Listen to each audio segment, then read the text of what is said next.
Hati kami bersorak-sorai, Kau yang kunantikan, Kau yang kusembah.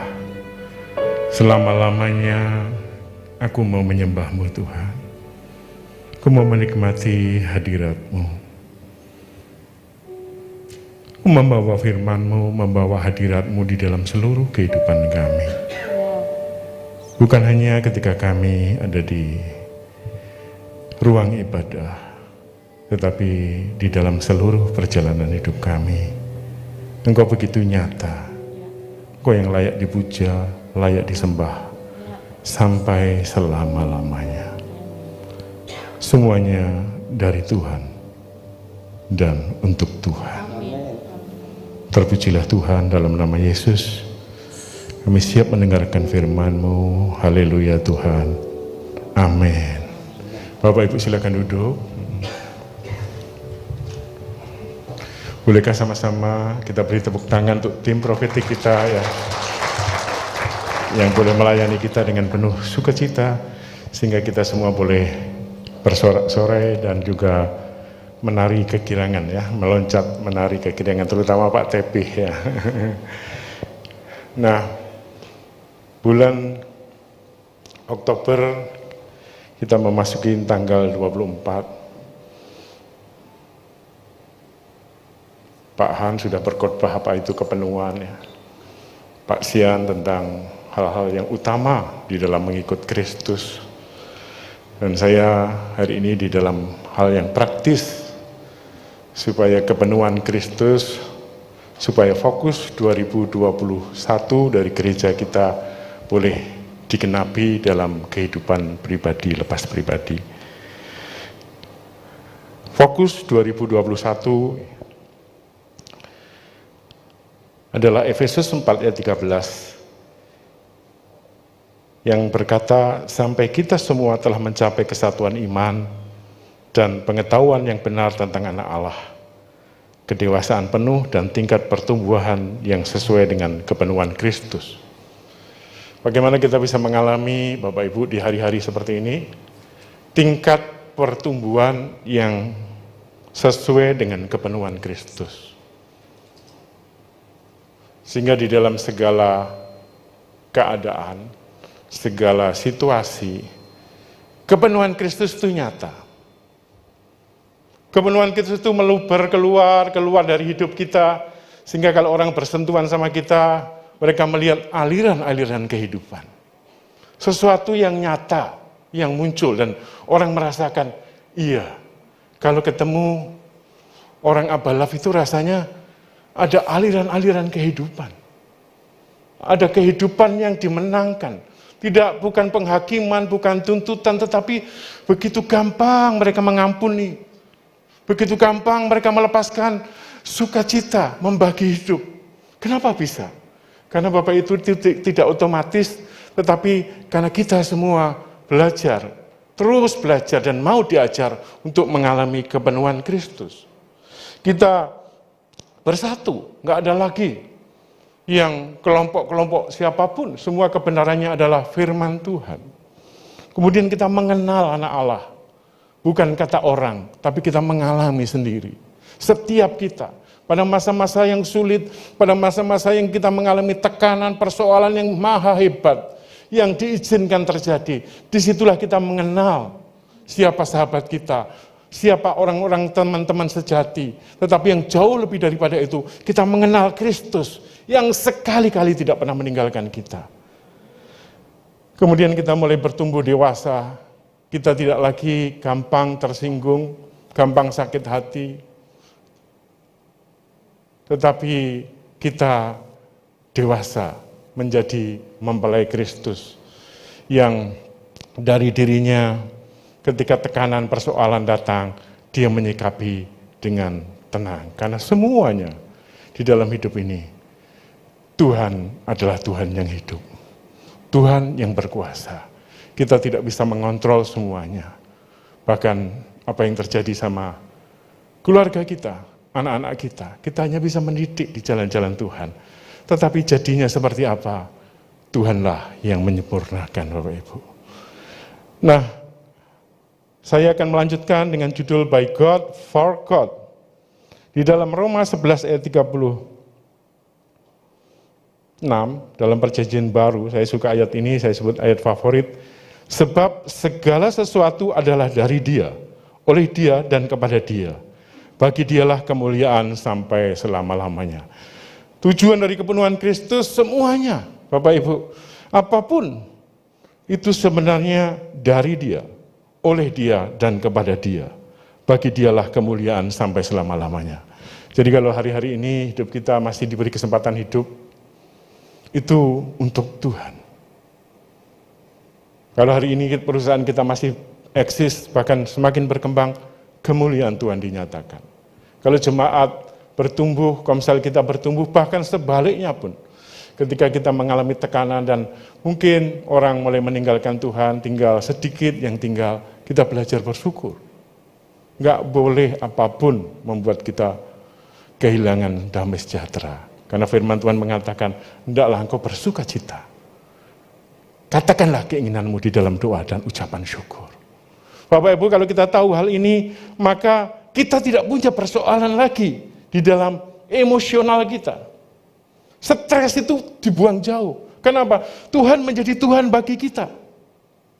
Orang stres terjadi kenapa? Kita tergoda untuk menjadi Tuhan dalam hidup kita, dalam hidup orang lain, dalam hidup keluarga. Enggak semuanya bisa diatasi, Bapak Ibu. Enggak semua. Kita dikontrol sekalipun, di kantor kita dipercaya jadi pimpinan tertinggi sekalipun, enggak semuanya bisa dikontrol. Tuhan pemilik segala sesuatu. Kita melakukan yang baik dengan sukacita, dengan sepenuh hati. Aliran-aliran Kristus mengalir keluar, dan itu yang kita lakukan, itu sudah cukup. Sehingga di dalam keadaan apapun kita tidak stres. Stres sudah kita lupakan itu. Itu urusan manusia lama. Emosi kita sudah tenang. Coba kalau orang yang emosionalnya baik. Tadi ketika lagu Suka-sukamu Tuhan, kita semua bisa happy, fun. Kenapa? Emosi kita bahagia. Orang yang emosionalnya dibuat happy terus, maka spiritnya juga baik. Jiwanya, tubuhnya jadi baik. Karena itu jangan membuat kita stres berlebihan. Selalu serahkan semua dari Tuhan. Ini milik Tuhan, dari Tuhan. Apa saja, bahkan hidup kita. Nah, Bapak Ibu yang dikasihi Tuhan. Kita tahu bahwa Tuhanlah empunya bumi dan segala isinya. Dan dunia serta yang diam di dalamnya. Matius 24 ayat 1. Semua milik Tuhan. Ada yang cerita, loh, Bapak kan sering khotbah katanya, bahwa manusia diberi kuasa di dalam Kejadian 1 ayat 26. Dalam Mazmur 115 ayat 16. Dalam Lukas 4 ayat 5-7. Kalau kita baca, memang semuanya milik Tuhan. Tetapi manusia diberi kuasa. Kita hanya diberi kuasa untuk apa? Untuk mengelola, penata layanan dalam istilah gereja. Kalau di dalam istilah dunia, menjadi manajer, memanage. Dan inilah sebenarnya yang paling penting di dalam kehidupan orang Kristen yang bertumbuh dewasa. Mampu mengatur hidupnya sehingga hidupnya tidak stres. Ketika tekanan datang, persoalan datang, ketika masalah bersama-sama datang, dia seperti belajar seperti Yesus, tetap tenang, ada waktu untuk berdoa. Pagi-pagi dia berdoa, pagi-pagi kemudian dia hadapi masalah dengan senyuman. Dan kita kalau lihat kehidupan Yesus, Bapak Ibu, keren luar biasa. Dia tidak pernah, Bapak Ibu, terpancing. Dia adalah manusia sama seperti kita. Bisa berbuat dosa. Ada kemungkinan seperti itu, mungkin potensinya. Tapi dia memilih mengasihi kita. Dan dia tidak pernah berdosa. Mari kita beri tepuk tangan untuk Tuhan kita ya. Dia tidak pernah berdosa. Sekalipun dia juga mengalami godaan. Mengalami kelaparan. Mengalami rasa ingin dipuji, dihormati. Jadi orang nomor 1. Punya bendahara. Dia punya pengawal pribadi. Punya tim inti. Kemana-mana dikelilingi orang. Ada godaan. Ketika dia masuk Yerusalem semua mengatakan, Hosana, terpujilah dia yang datang dalam nama Tuhan.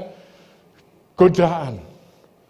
Tetapi ketika dia sadar hidupnya punya tujuan, maka godaan itu bisa dikalahkan. Nah, intinya apa Bapak Ibu? Kita semua itu bukan pemilik. Bilang kiri kanan, bukan pemilik. Bukan. Gereja bukan milik manusia. Miliknya Tuhan. Orang harus mengelola dengan cara yang benar. Siapa saja yang dipercaya harus mengelola dengan benar. Kalau kita mengatakan bahwa gereja, pelayanan itu milik pribadi, maka problem akan muncul. Dia ingin menguasai semuanya, ingin mengontrol semuanya. Sesungguhnya dia hanyalah seorang yang mampu memanage dengan kasih karunia, mengatur semuanya. Semuanya mengalir, semuanya transparan, semuanya indah. Itu kemampuan untuk mengatur. Manusia jatuh dalam dosa, sehingga kesadaran ini hilang, Bapak Ibu. Manusia menganggap banyak hal termasuk hidupnya sebagai milik pribadi yang dipakai sesuka hati. Ini hidupku kok terserah. Gak mau ditegur, gak mau dinasihati, milih tinggal di dalam kegelapan. Itulah manusia. Dia cenderung inilah milik saya, hidupku sendiri, kenapa diatur orang lain, kenapa gereja intervensi kehidupan pribadiku. Kenapa pemimpin ingin nanyakan saat teduh, kenapa harus seperti ini, harus seperti ini. Dia pikir hidupnya milik sendiri. Ingat, semua yang kita punya itu miliknya Tuhan. Kita hanya mengelola. Nah, inilah pertarungannya di sini. Kalau kita bisa mengelola dengan benar, semua potensi yang Tuhan kita taruh dalam hidup kita, kita kembalikan. Kita serahkan semua untuk Tuhan. Yang punya panggilan untuk melayani, menjadi pembicara, menjadi trainer, menjadi orang pemain musik, lakukan dengan sangat baik, sempurna. Sehingga apa? Ketika Tuhan panggil kita nanti, kita sudah selesai. Kita berkata kayak Yesus, it is finished. Dan artinya apa? Semua potensi sudah dikeluarkan. Banyak orang punya cita-cita, banyak orang punya keinginan, sampai mati tidak dikerjakan. I wish, aku ingin, aku pengen. Kalau kita bilang orang ini disebut pemalas. Hanya punya keinginan, tapi tidak ada langkahnya. Keinginan yang sebesar apapun, perlu satu langkah kecil. Langkah kecil. Dan ini sebenarnya adalah praktek kehidupan bagaimana kepenuhan Kristus. Kristus adalah penyelamat, dosa seluruh umat manusia ditanggung. Tapi dia mempunyai langkah-langkah kecil. Tiap hari dia melangkah, ketemu orang disembuhkan, ketemu masalah diselesaikan, diajar murid yatim, inti semua yang dia punya dikeluarkan. Jemaat yang dikasihi Tuhan. Kita masuk di masa-masa percepatan yang luar biasa. Seseorang dengan keberuntungan, sedikit dengan usaha, tiba-tiba menjadi sangat terkenal karena sosial media. Banyak terjadi percepatan, tetapi rata-rata setelah diteliti, mereka tidak siap dengan popularitas, dengan kekayaan, dengan tanggung jawab. Karena mereka ingin menikmati itu. Mereka beli pesawat pribadi, mereka beli semua untuk kenikmatan pribadi. Lupa bahwa itu adalah titipan Tuhan. Saya ulangi, banyak lupa bahwa itu adalah titipan Tuhan. Namun Bapak Ibu yang dikasihi Tuhan, sebagai orang yang sudah ditebus dan dibaharui oleh Kristus, kita perlu kembali kepada kebenaran firman Tuhan, bahwa Allah lah pemilik segala sesuatu terhadap apa yang kita punya, bahkan hidup kita. Katakan, hidupku milik Tuhan. Kita tidak berkuasa, Bapak. Kapan kematian menjemput, kita tidak tahu.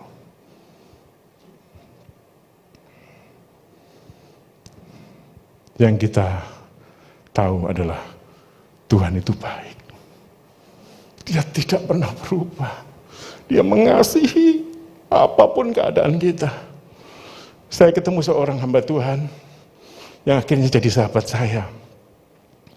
Dia cerita, Pak, saya ini 59 tahun melayani Tuhan. Saya membangun gereja.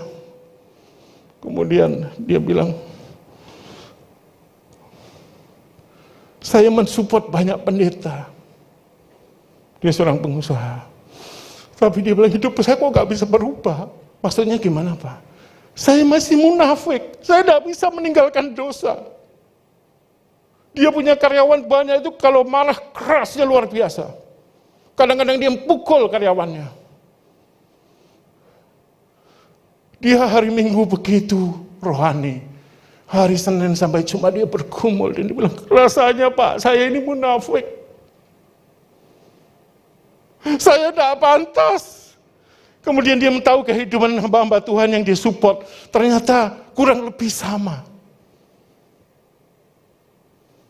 Performanya saja. Penampilannya saja. Tapi dosa tidak bisa dilepaskan. Sampai ketika dia sadar. Yesus mengasihi dia tanpa syarat. Dia fokus kepada Kristus. Dia mengejar Kristus. Dia tidak lagi mengurusi apa itu dosa-dosa yang dia miliki, bergumul perjuangannya. Dia hanya, saya serahkan hidup untuk Kristus. Dia bangun pagi dengan ucapan syukur membaik. Bapak Ibu, tiba-tiba semua dosa itu ditinggalkan. Ketika dia lari kepada Kristus, sang sumber itu, semuanya itu mampu ditanggalkan. Makin lama dirinya makin terang. Bahkan saya melihat sendiri anak buahnya di kantor, sekarang dilayani dengan baik. Semua dengan baik, tiba-tiba berubah. Dan dia bilang, oh Tuhan Yesus, dia nangis. Sampai hari ini, tiap hari dia baca firman. Dia berkata, Tuhan Engkau menerima aku. Aku berubah bukan karena tuntutan. Aku berubah bukan karena kata orang. Aku berubah karena bukan dipaksa. Karena aku diterima oleh Kristus. Bapak Ibu, banyak orang gak berubah karena dituntut. Sekalipun tuntutan itu kadang-kadang baik, saya tidak mengatakan salah. Tapi perubahan yang dari dalam kesadaran. Engkau dicintai Tuhan, engkau mengasihi Tuhan, mau gak engkau mengasihi Tuhan? Karena ini miliknya Tuhan. Mengasihi dengan tulus, melayani gak dipaksa, setia gak dipaksa. Doa tidak dipaksa, doa karena apa? Kerinduan dia. Mengambil pelayanan, sukacita. Pak, saya mau melayani ini, panggilan saya kayaknya di sini Pak. Yuk kita lihat. Ternyata panggilannya betul di situ. Gereja, pemimpin mendukung. Supaya apa? Kristus makin nyata di dalam dia. Bapak Ibu, saya mengajak kita hari ini sungguh-sungguh sadari hal ini. Kita adalah penata layanan Allah yang bertugas mengelola miliknya untuk dipakai kemuliaan namanya. Roma 14 ayat 8 berkata seperti ini. Sebab jika kita hidup untuk Tuhan. Dan jika kita mati untuk Tuhan. Jadi baik hidup atau mati kita milik Tuhan. Katakan amin. Betapa bahagia hidup seperti ini Bapak Ibu. Kita sudah masuk asuransi. Bukan asuransi yang ada di dunia. Asuransi kerajaan Allah. Kita mau mati kapan saja. Pasti diterima Tuhan. Sementara kita hidup untuk Tuhan. Fokus kita apa? Tuhan. Hidup di dunia praktek kasih. Sehingga apa? Kita tidak lagi bergumul bagaimana meninggalkan dosa, bagaimana itu. Waktu kita habis di situ. Sama seperti kita mempelajari yang asli dan yang palsu. Uang palsu itu banyak sekali. Orang yang ingin mengetahui yang palsu, ilmunya banyak. Bukunya banyak. Mungkin hidup kita waktu jadi S1, S2, S3, postdoktoral nggak cukup mempelajari. Tapi ada cara pintas, yaitu apa? Mengenal yang asli. Yang asli dikenali. Pokoknya yang nggak sama dengan asli itu palsu. Kita mengenal Kristus yang sejati. Kesatuan iman, mengenal Kristus, makin dewasa, kepenuhan nyata. Fokus di situ. Ada gosip digosok makin sip. Ketawa pengalaman ya kita. Ngurusi urusan orang lain. Membicarakan. Gosip tidak semuanya bukan fakta. Tapi gosip itu adalah penghancur hubungan di gereja. Karena kita menggosipkan orang lain. Lebih baik mendoakan. Katakan amin. Oh, pemimpin yang ini suka gini ya, gini. Gimana? Belum tentu benar. Yang kedua, kita tidak punya hak. Oh, yang ini tidak usah. Bapak Ibu, kalau engkau tahu salah, doakan. Katakan amin, bilang kiri kanan, doakan. Pernahkah engkau mendoakan setia? Ataukah engkau lebih banyak bercerita kepada orang? Pernahkah temanmu yang dalam pergumulan engkau gosipkan atau engkau datang kepada Tuhan dan sungguh-sungguh berdoa, Tuhan kasih-Mu sama kepada dia. Layani dia, urapi dia, tolong dia pada waktunya. Semuanya milik Allah. Harus dikembalikan kepada Allah. Kalau kita lihat Yohanes 8 ayat 28 dalam terjemahan baru, apa yang Yesus ketika hidup lakukan. Kata Yesus, apabila kamu telah meninggikan anak manusia, barulah kamu tahu bahwa akulah dia. Dan bahwa, saya garis miring, aku tidak berbuat apa-apa dari diriku sendiri, tetapi aku berbicara tentang hal-hal yang sebagaimana diajarkan Bapa kepadaku. Yesus sangat submit, tunduk kepada Bapa. Dia tidak dengan mengajar kita dengan ajaran sendiri. Yohanes 12 ayat 49, terjemahan baru. Sebab aku berkata-kata bukan dari diriku sendiri, tetapi Bapa yang mengutus aku. Dialah yang memerintahkan aku untuk mengatakan apa yang harus aku katakan dan aku sampaikan. Yesus selalu melekat sama Bapa. Hidup kita Bapak Ibu, yang disebut kepenuhan Kristus, diri kita semakin hilang, Kristus yang makin nyata. Hidupku bukannya aku lagi, tapi Kristus. Dia harus makin bertambah, ya. Ku harus makin berkurang. Agak falas ya Pak Han ya. Kalau saya falas Pak Han lirik saya kan itu. Tapi saya nyanyi bukan karena falas, karena menyenangkan hati Tuhan. Tapi jemaat pusing ya, kalau dengar suara falas ya. Tapi nggak apa-apa, kalau di rumah kan keluarga saya bahagia dengar suara saya, gitu, haleluya ya. Nah, kembali ke prinsip ini. Kristus makin nyata, kenapa? Kita ini tidak mengerjakan apa yang kita merasa punya. Kita hanya bertanggung jawab. Karena itu nanti saya menantang setiap kita memahami ini. Karena kita Pak, kita ini pengelola Bapak Ibu. Katakan pengelola. Matius sayangnya, kenyataannya saya harus cerita. Bahwa kita tidak seberapa bertanggung jawab. Kita kurang cerdik. Kita kurang berhikmat. Padahal Alkitab berkata kalau kamu kekurangan hikmat, mintalah hikmat. Yakobus 1 ayat 5. Kepada dia yang memberi tanpa meminta-minta. Amsal juga menulis, kalau kamu hikmat, carilah hikmat seperti mencari emas, perak, dan permata. Fokus supaya dapat hikmat. Hikmat kalau diterapkan adalah kebenaran yang diterapkan pada situasi tertentu. Itu menjadi cara kita menjadi orang-orang yang cerdik. Nah, di dalam Matius 10 ayat 16, lihat. Aku mengutus kamu seperti ke tengah-tengah domba, ke tengah-tengah serigala. Sebab itu hendaklah kamu cerdik seperti ular dan tulus seperti merpati. Ini nggak bisa dipisah ya. Dunia cerdik, tapi nggak tulus.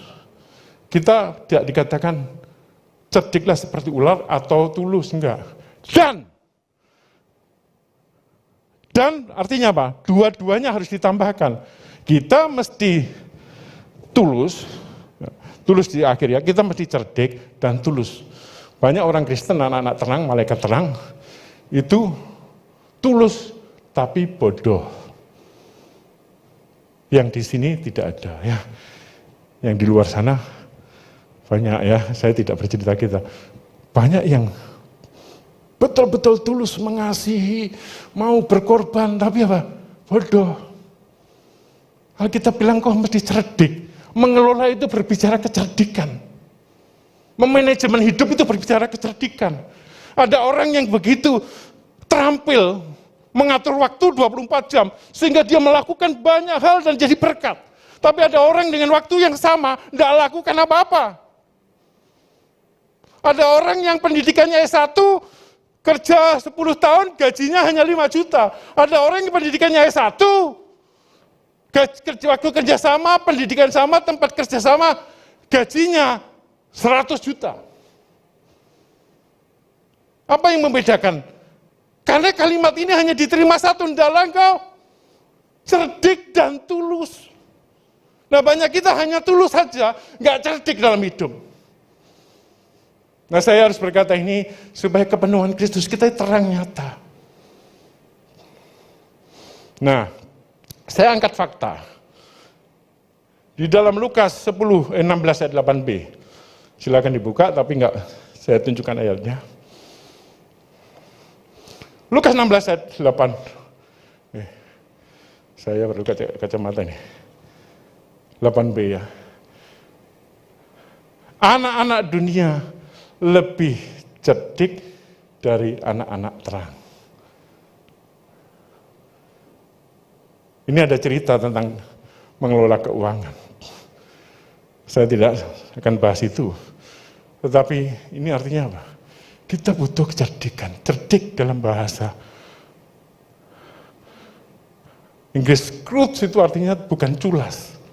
Tapi lebih kepada berhikmat. Hikmatnya apa? Ya, sebab anak-anak dunia lebih cerdik. Saya suka paham. Lo gunakan ruangan, gimana ini ruangan bisa digunakan? Karena kalau gereja itu hanya Sabtu dan Minggu. Bagaimana Senin sampai Jumat? Kita membangun ruangan yang sangat mahal, nggak digunakan. Menteri Pendidikan yang lama, namanya Pak Muhammad Yunus dari ITS itu bilang gini, dia meneliti tentang gereja. Dan dia bilang, loh gereja itu begitu bagus fasilitasnya semua, kok hanya dipakai Sabtu Minggu saja ya? Kalau kita, karena jadi satu dengan sekolah, ada sekolahan. Tapi banyak di tempat lain, Sabtu Minggu itu kosong. Sampai dia menyarankan, bagaimana kalau ada PAUD? Bagaimana kalau dipakai pelatihan balai latihan kerja? Sehingga apa? Kita terkoneksi, kita jadi berkat, kita menolong orang lain. Bukan kita membangun, menara gading, dan untuk kita nikmati sendiri. Nah, hidup kita mesti berguna. Dan bagaimana itu salah satu contoh kecerdikan. Sehingga apa? Operasional gereja, listrik, AC, maintenance, makin besar, makin mahal. Dan hari-hari ini kita lihat dengar kabar buruk ya. Banyak gereja yang tidak mampu lagi mengelola gedungnya. Nah, kita tidak fokus di situ. Saya fokus di dalam kitab Lukas 16, melanjutkan ini. Lukas 16 yang sama, ayat 10-12. Barang siapa setia dalam perkara-perkara kecil, ia setia juga dalam perkara-perkara besar. Dan barang siapa tidak benar dalam perkara-perkara kecil, ia tidak benar juga dalam perkara-perkara besar. Jadi jikalau kamu tidak setia dalam hal mamon yang tidak jujur, siapakah yang akan mempercayakan kepadamu harta yang sesungguhnya? Dan jikalau kamu tidak setia dalam harta orang lain, siapakah yang akan menyerahkan hartamu sendiri kepadamu? Nah, saya undang pemain musik boleh kembali ke atas ya.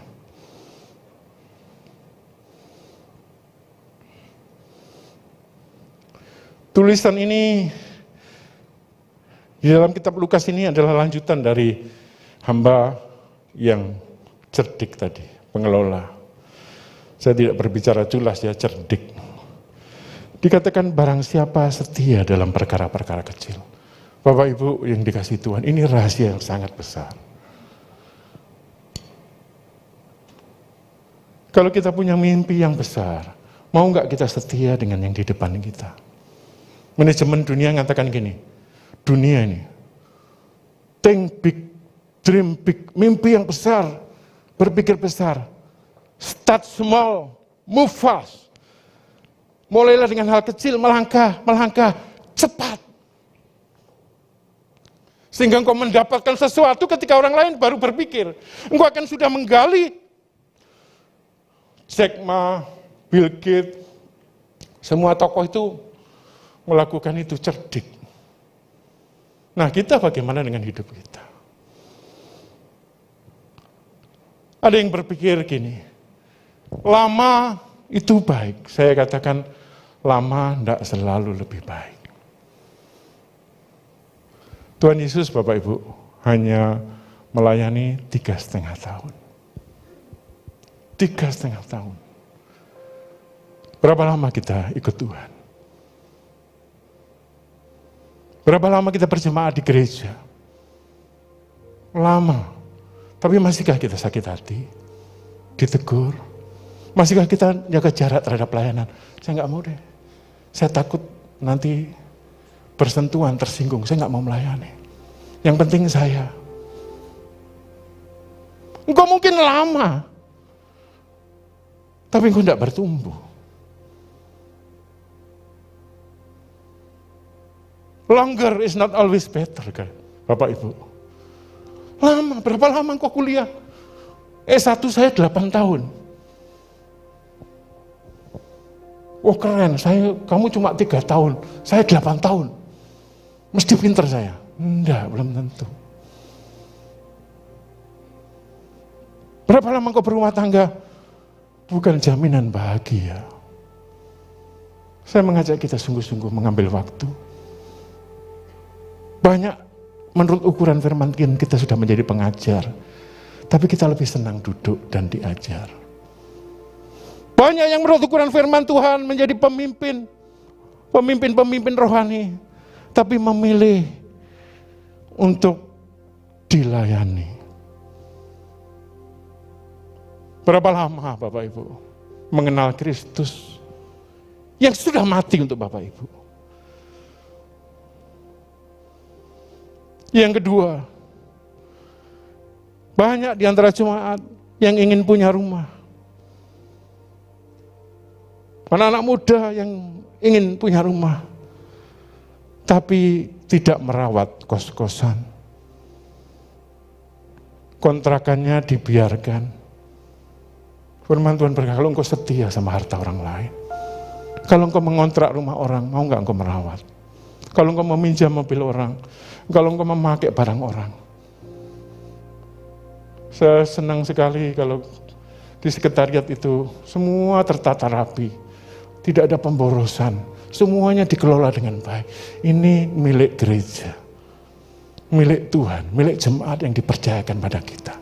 Jangan ada pemborosan. Uang nggak lari kepada pemimpin, enggak. Semua dikelola dengan baik. Karena apa? Ini titipan. Kalau engkau habis kuliah, engkau kerja, engkau sedang diajari setia pada harta orang lain. Setia, jujur. Jangan ikut-ikutan markup. Jangan ikut-ikutan mengambil yang bukan haknya. Say no to the first temptation. Katakan tidak. Hak saya atau bukan, tidak usah direnungkan. Setia yang kita punya.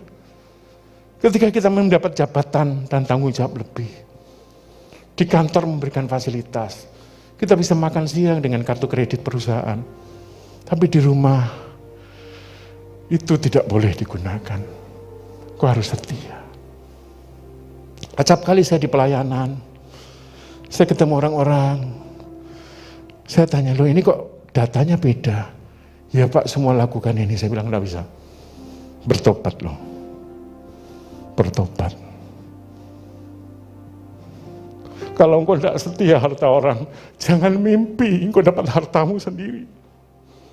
Kalau gak setia perkara kecil, jangan mimpi gue dipercaya perkara besar. Daud setia kepada 3-4 ekor domba. Setia.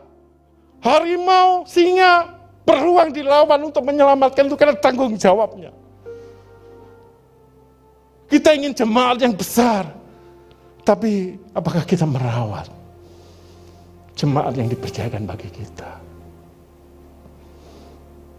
Nggak usah mimpi besar. Kapan datangnya mimpi itu enggak.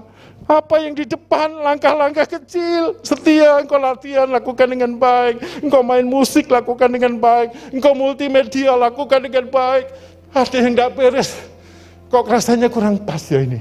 Rasanya apa ya? Dia teliti lagi. Engkau bertugas melayani firman, belajar dengan baik.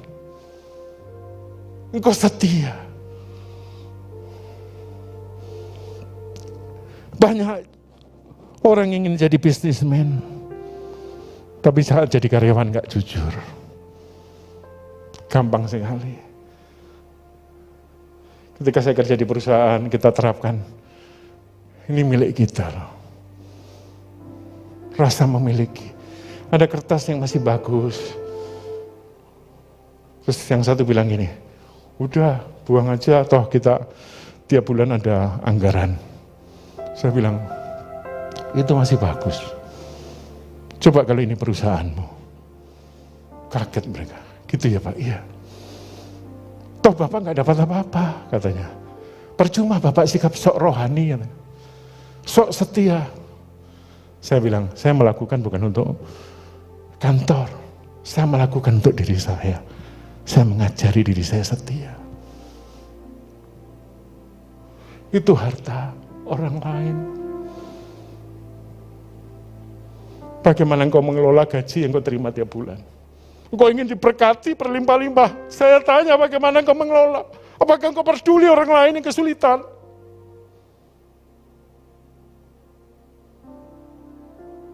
Atau kamu memikir ini semua hakku, saya pakai sebebas-bebasnya? Enggak, ini juga berbicara, engkau peduli kesulitan orang lain. Enggak bisa makan, mungkin kita hanya bisa memberikan 1 nasi bungkus. Uang 100.000, 50.000. Tapi engkau berbagi. Karena semua yang diterima itu bukan milikmu, hanya dititipkan. Katakan amin. Jangan arogan, jangan sombong.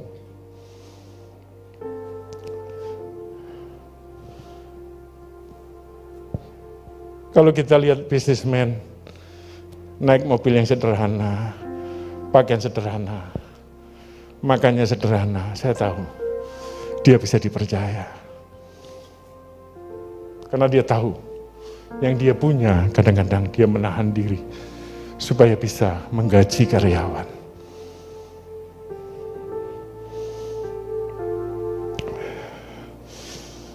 Kita ingin menjadi manajer, tapi saat jadi staf kita suka mengeluh, komplain dan tidak bersyukur.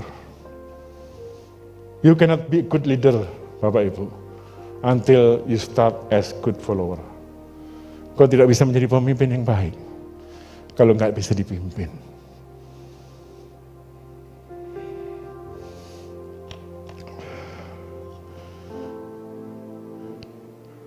Saya pernah cerita ini. Saya lagi jalan-jalan di Mekarta, ketemu kelompok mahasiswa S2 yang mau lulus, sedang membuat tesis. Karena kenal, mereka bilang, Pak Mahyoni sini, Pak Mahyoni, saya mau cerita. Oh ya, gimana? Pak, kawan-kawan ini gimana? Maksudnya, mau nulis tesis, disuruh nulis, bilang, nggak mau disuruh konsultasi, nggak mau disuruh belajar, nggak mau. Terus mereka bilang apa? Semua indah pada waktunya. Kita punya mimpi, semua mimpi, tapi nggak mau melakukan apapun. Terus pakai alasan firman Tuhan. Tuhan menolong tepat pada waktunya. Semua indah pada waktunya. Bapak Ibu, ayat itu tidak salah. Penerapannya saja yang salah. Mau nggak kita sungguh-sungguh bertanggung jawab atas waktu yang Tuhan beri? 24 jam yang dipunya. Kemarin saya sangat padat jadwalnya.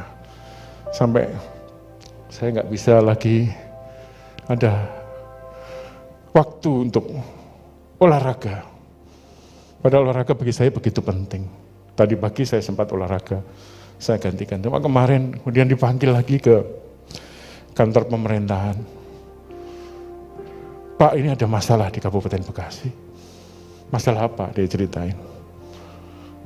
Dia butuh pertolongan. Saya berdoa, wow, ini masalah berat. Bapak, Pak Bupati, pejabat ya, mau ketemu Bapak Senin untuk minta masukan dari Bapak. Tapi Bapak harus baca ini. Saya bilang, saya tunjukin orang-orang, ini teman saya. Nanti saya kontaknya supaya ikut. Enggak, kita perlu yang senior.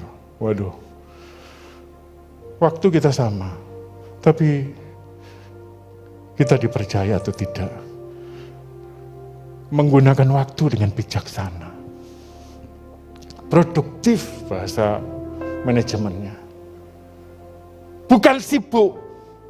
Sibuk itu singkatan orang bilang dalam setengah bercanda, being under yoke satanic. Sibuk tidak artinya di bawah tekanan yoke setan. Sibuk sana kemari tapi hasilnya apa?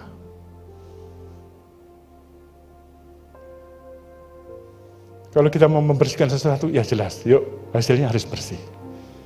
Kalau kita lakukan sesuatu, jelas. Tapi kalau sibuk kesana kemari, tapi tidak menghasilkan apa-apa, tidak bisa engkau berkata semua indah pada waktunya. Ketika kita diberkati, bagaimana cara mengelolanya? Mengelola atau menghabiskan? Bapak Ibu, dalam sebuah mentoring, ada yang bertanya sama saya, Pak, mungkin Kak, saya karyawan swasta, nggak ada pensiun. Bisa kaya nggak Tuhan nanti? Sekarang umurmu berapa? Katanya. Dia sebutin angkanya. Saya bilang bisa, sangat bisa. Di dalam pemerintah sekarang ada jaminan hari tua, itu 5,7%, ada jaminan pensiun, ada macam-macam. Tapi yang paling penting adalah engkau mengelola keuangan. Bagaimana kalau gajimu terima setelah kita memberikan kepada Tuhan, menahan banyak hal, kenikmatan untuk diinvestasikan. Tapi engkau harus belajar investasi, jangan ikut-ikutan. Kalau engkau nggak ngerti investasi, pasti hancur. Tapi kamu harus ngerti, belajar, ada waktu. Dan terbukti ada buku yang namanya Automatic Millionaire, Automatic Billionaire, itu caranya kayak gitu, simple. Kekayaan itu science, bisa dikerjakan. Jadi mau atau enggak? Terus ada yang bilang, Pak saya nggak mungkin Pak investasi. Uang untuk makan aja pas. Saya coba tanya, ada seorang yang sangat kaya, karena apa? Dia jualan koran dan membeli investasi. Ada yang sangat kaya, umur 32 kekayaannya sudah mencapai 100 miliar, ceritanya gimana? Makan siangnya, Senin dan Kamis dia puasa. Dia bawa dari rumah. Uang recehan yang sejak mahasiswa diinvestasikan. Mau atau enggak? Supaya kita jadi anak-anak Tuhan, gak gampang diintimidasi oleh orang kaya. Orang kaya berkata kalau mau persembahan segini, saya mau, tapi sebaiknya gini ya Bapak. Itu ngatur, itu praktek sihir. Gereja kita fondasinya kebenaran firman. Memberi karena mencintai Tuhan. Dan itu butuh Bapak Ibu. Dan dia bilang, Pak saya mau Pak belajar. Yuk, saya sudah terlambat. Pak Han sudah terlambat mungkin ya Pak Han ya. Pak Sian, tapi kita punya pengalaman. Yang terakhir, berjuang untuk bisa membeli tidak seberapa dibandingkan menahan diri pada saat Anda mampu membeli, tapi menahan diri untuk tidak membeli. Anda punya kuasa tidak digunakan agar ada hal lebih untuk orang lain. Bos saya mantan direktur Astra, kekayaannya di atas puluhan miliar. Kemudian dia beli mobil. Saya lihat mobilnya, saya coba, Pak mobilnya kok kayak gini. Saya pikir Bapak beli Lexus. Dia bilang, kamu tahulah saya beli Lexus juga bisa. Terus saya beli mobil KIA, dia beli. Semua harganya cuma 78 juta. Terus saya teriak, Pak, berikan saya pencerahan. Kenapa Bapak hanya punya mobil ini? Dia bilang, kalau saya nyari uang 1 miliar 2 miliar, saya bisa. Tapi saya punya uang, kemudian tidak beli sesuai keinginan saya. Saya menahan diri supaya beli yang sederhana, supaya apa yang saya punya, saya bisa gampang berbagi. Saya nangis. Gereja mungkin punya, tapi kadang-kadang nggak harus beli. Gunakan untuk yang lebih proper, yang lebih membutuhkan. Kita bisa punya mungkin. Tabungan kita, deposito kita, simpanan kita bisa, tapi kadang-kadang nggak harus beli, sungguh-sungguh tanya sama Tuhan. Maukah kita menahan diri? Sehingga apa? Sehingga dalam kesederhanaan kita, ketergantungan kita bisa menolong banyak orang. Menolong orang lain. Orang lain lebih banyak kita bisa jangkau. Kita bisa pelayanan kemana saja. Nggak harus diongkosi. Kita bisa pergi ke daerah-daerah. Memberitakan kasih Tuhan. Waktu liburan, ngajari anak-anak. Bisa, kenapa? Karena kita menahan diri. Kristus bisa mengalahkan siapa saja sebagai Tuhan. Ketika dihina, ketika dipukul, dia bisa perintahkan 1000 malaikat turun dan menghajar. Tapi dia menahan diri, demi apa? Salib, supaya manusia semua ditebus oleh dia. Bapak Ibu, maukah kita hidup sesuai dengan Kristus? Kepenuhan Kristus itu mengalir. Orang meremehkan kita, biarin aja. Yang terakhir, saya kemarin cerita di Komsel, apa yang tidak pernah kau lihat, tidak pernah kau dengar, tidak pernah timbul dalam pikiranmu, itu disediakan Tuhan. Jadi engkau sangat dikasihi Tuhan. Berhenti memikirkan opini orang. Pendapat orang tentang diri Anda tidak penting. Yang penting kau dengar sama Tuhan. Orang meremehkan dengan kendaraanmu, dengan rumahmu, dengan penampilanmu, nggak ada masalah. Tetaplah sederhana. Dengarlah Kristus yang akan memakai engkau dengan dahsyat pada mereka. Nggak usah sombong, karena semua dari Tuhan. Mari kita tundukkan kepala kita. Pulihkan.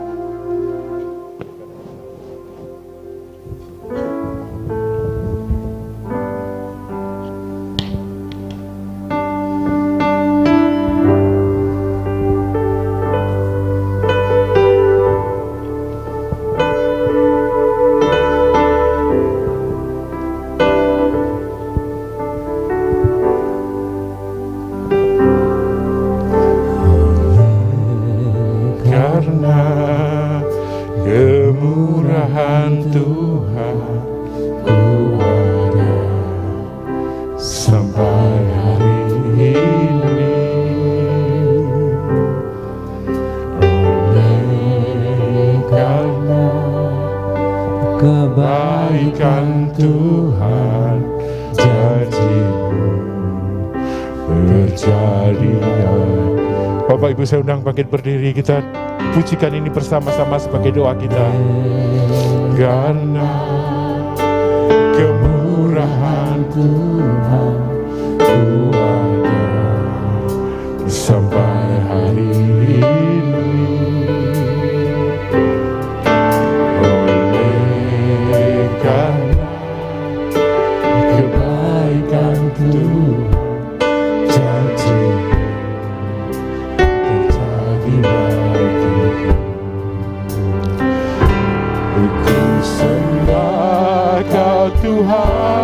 ku mengangkat tanganmu, selamanya kau ajaib bagiku.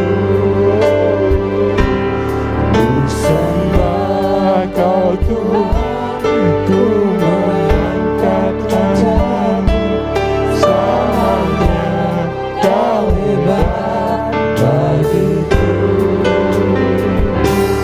Ku sembah kau Tuhan, ku mengangkat tanganmu, selamanya kau ajaib bagiku.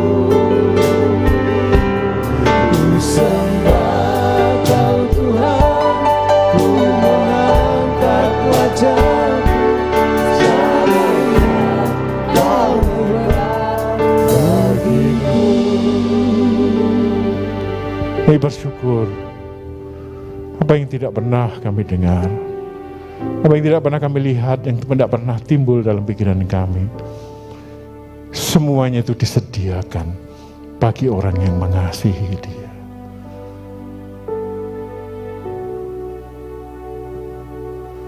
Disediakan bagi orang yang mengasihi Dia. Oleh kasih dan anugerah Tuhan, hamba-Mu berdoa, ada sesuatu yang disediakan bagi jemaat-Mu, bagi engkau yang mengasihi Tuhan. Engkau belum pernah lihat, engkau belum pernah dengar, bahkan tidak pernah timbul dalam hatimu. Disediakan. Tuhan akan memberikan kejutan-kejutan dalam hidupmu. Percayalah kepada Tuhan dan kasihilah Tuhan Allahmu. Kasihilah Dia. Layanilah Dia dengan kasih dan cinta. Terimalah hikmat dari Tuhan, sehingga setiap jemaat boleh menjadi jemaat yang cerdik dan tulus di akhir zaman ini, sehingga engkau tidak kalah dengan kecerdikan anak-anak dunia. Kau bisa mengelola apa yang dipercayakan, hidupmu penuh dengan kelimpahan di dalam kasih karunia Tuhan. Dalam nama Tuhan Yesus Kristus. Amin. Mari kita beri kemuliaan untuk Tuhan.